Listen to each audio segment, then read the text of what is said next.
दन्ना सेठ की कहानी। 14वीं सदी में दन्ना जाट का जन्म राजस्थान में हुआ था। बहुत उदार और दानवीर दन्ना जाट पर बचपन में ही ईश्वर की कृपा हो गई। कहते हैं कन्हैया उनके साथ गैया चराते थे। बचपन में एक पंडित जी उनके घर आए तो दन्ना ने जिद करके उन्हें शालिग्राम को मांगा। अब भला पंडित जी अपना शालिग्राम किसी बच्चे को कैसे दे देते, इसलिए एक काला पत्थर पकड़ा दिया कि यही तुम्हारे शालिग्राम है।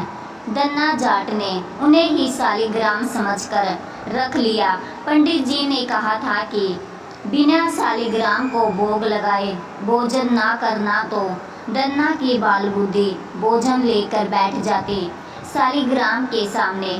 शालिग्राम भला कैसे भोजन करेंगे, इसलिए बालक दन्ना ने भी अन्न त्याग दिया। जिद ये कि जब तक भगवान आकर भोग नहीं लगाएंगे वो भोजन नहीं करेंगे। कहते हैं एक दिन दन्ना की जिद से भगवान स्वयं प्रकट हुए और उनकी रोटी खाई।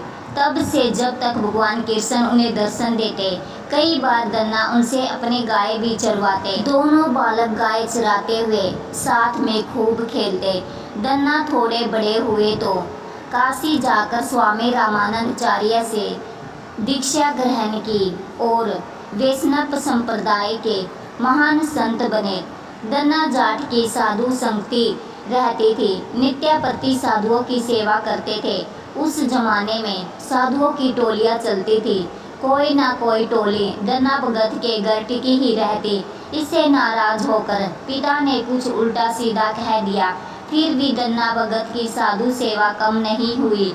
एक बार उन्होंने बोने के अनाज को बेचकर उन्होंने साधुओं के लिए भंडारा कर दिया और लोगों को दिखाने के लिए खेत में रेत और मिट्टी बो दिया।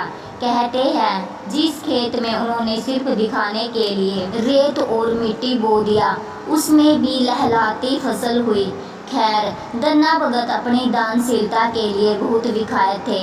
सुखाड़ा खाल में उनके घर का भंडार सबके लिए खुला रहता था, इसलिए धीरे धीरे उनके ही नाम पर दन्ना सेठ वाली कहावत प्रचलित हो गई। दन्ना भगत वैष्णव संत थे, लेकिन उनकी वाणी को गुरु ग्रंथ साहिब में भी संकलित किया गया है। उनके जन्म स्थान दुआ कला पर सिखों ने एक गुरुद्वारा भी बनवाया है। धन्यवाद।